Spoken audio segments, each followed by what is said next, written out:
Hey guys, Spartan here from SpartanTrading.com. Want to hit you guys with an educational video today, and what I want to show you guys today is one setup that you can take on low float stocks that has a very high probability of working when there's volume behind it. Now, this is this type of setup that I take all the time. This is probably not a new setup that you've heard about, but you may not have as high of a level of success as myself or some other traders that use these very simple indications to take these positions and, basically have a higher level of probability of it working and make some pretty good gains when it does work to the upside. Now, of course, if you guys don't know, the setup that I'm talking to you guys about is just a simple flag break to the upside. Now, a couple different things I want to talk to you with this flag break. Let's take a look at the stock today called JSPR, Jasper.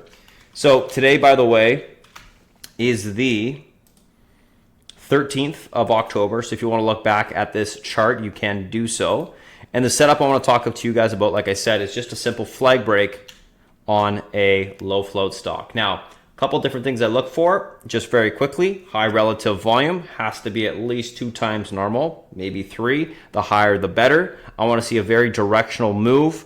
And on that flag break, what I'm looking for is a pullback into some sort of EMA support, hold at that level or range, and a break of the downtrend before I take the position long. Now, listen to what I said closely. I want to see a retest of support, and I want to see a break of that downtrend before I take the thing long. What I notice is a lot of traders don't wait for any sort of technical signal when these low float stocks are running to get back into them. They just take them, they anticipate flag breaks, and what happens is you get flag fails, and because they have so much range on them, they get stopped out or they get hurt. So in this case, what I'm talking about is this simple flag break that happens on JSPR later on in the day after it's pulled back to EMA support. Now, let's say I was the guy who took the stock long anticipating a flag break at 1575.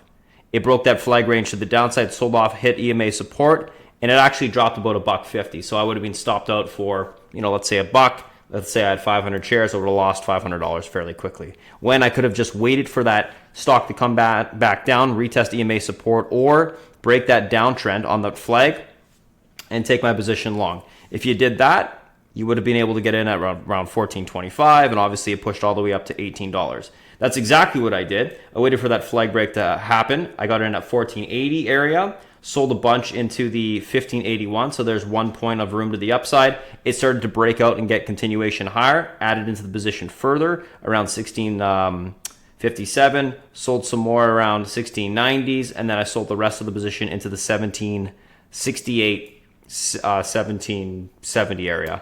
So from start to finish, 2.5 points, let's call it.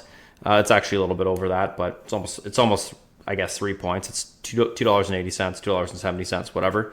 But if you simply have just waited for that actual signal to happen and confirmation on the flag, you would have got into, like I said, a higher probability of trade of working, and you would have made a decent amount of change on that movement to the upside. So very simple strategy, flag breaks on low float stocks. The main thing I want to really just convey to you guys is wait for confirmation, make sure they have high relative volume.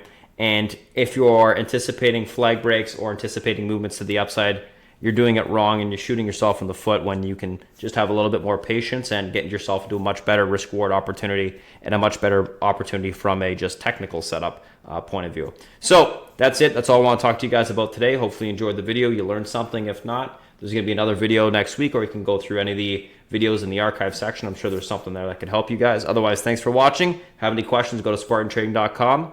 Have a great one, guys. Talk to you guys next week.